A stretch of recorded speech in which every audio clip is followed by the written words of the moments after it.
Yorona les amis, moi c'est Ken et aujourd'hui je vais vous expliquer comment on joue à Tahiti Zombie. Tahiti Zombie c'est un jeu pour 3 à 5 joueurs à partir de 10 minutes de jeu et pour des âges de 8 ans et plus. Alors le but du jeu dans Tahiti Zombie c'est d'avoir le moins de points zombies à la fin de la partie.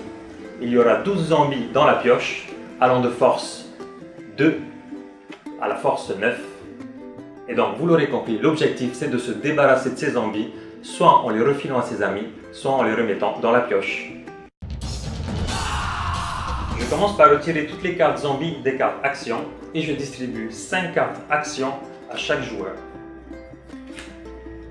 Et le reste de mes cartes devient ma pioche principale.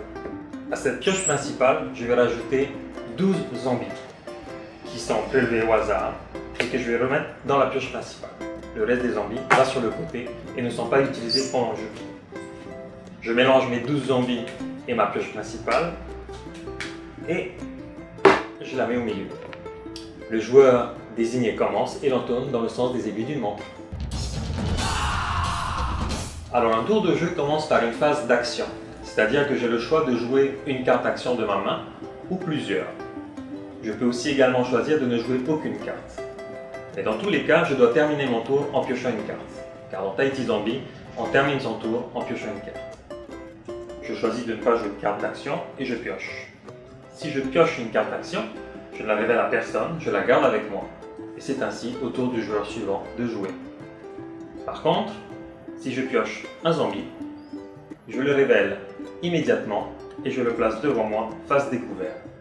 Tous les joueurs savent que j'ai un zombie de force 5 avec moi. À partir de là, deux situations sont possibles. Soit le zombie pioché reste avec moi et c'est au joueur suivant, soit je décide de me protéger en jouant une carte protection. En jouant cette carte protection, je la place dans la pile de défausse et je me protège du zombie que je viens de piocher. Il se dirige donc vers le joueur suivant. À son tour, il peut décider lui aussi immédiatement de jouer une carte protection s'il en a. S'il n'en a pas, il reste avec lui et c'est à son tour de commencer. Je vais expliquer maintenant les différentes cartes actions du jeu. Pour jouer une carte action, c'est facile. Il suffit de lire les instructions en bas de la carte et d'appliquer son effet. Lorsque je joue une carte cardo empoisonné, je la place sur la pile des fosses et j'applique son effet. C'est-à-dire que je vais donner un de mes zombies au joueur de mon choix. Je lui donne ma grosse pieuvre. Lorsque je joue une coco météorite, je remets un zombie dans la pioche et je la mélange. Cela permet de remettre encore un petit peu de hasard dans le jeu. Je peux utiliser une carte échange. Dans ce cas, j'échange un zombie contre un autre.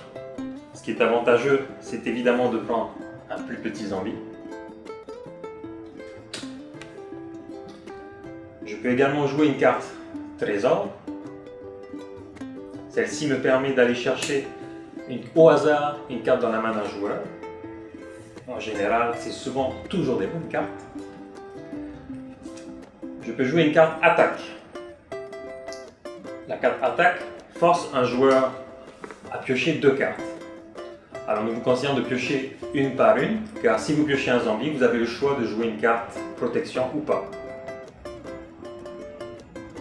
Je peux jouer une carte passe, ce qui me permet de terminer mon tour sans piocher de carte. Et dans ce cas-là, éviter d'avoir à piocher un zombie. Une carte qui lui ressemble aussi, c'est la carte retour, qui inverse le sens du jeu et toujours pareil, je ne pioche pas de carte. Et peut-être la carte la plus importante est la carte stop, qui peut être jouée n'importe quel moment. La carte stop marche de cette manière. Lorsqu'un joueur joue une carte action, par exemple il joue un trésor sur moi, je peux décider de le stop. Donc je la joue par-dessus et j'annule son effet.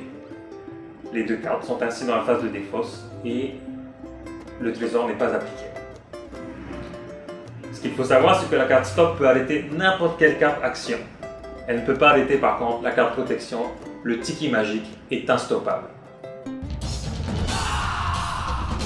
La partie s'arrête lorsque la dernière carte est piochée.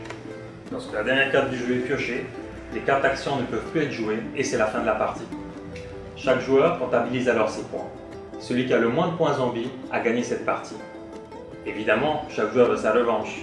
Il est alors possible de cumuler plusieurs parties Tahiti Zombie d'affilée et de comptabiliser les points.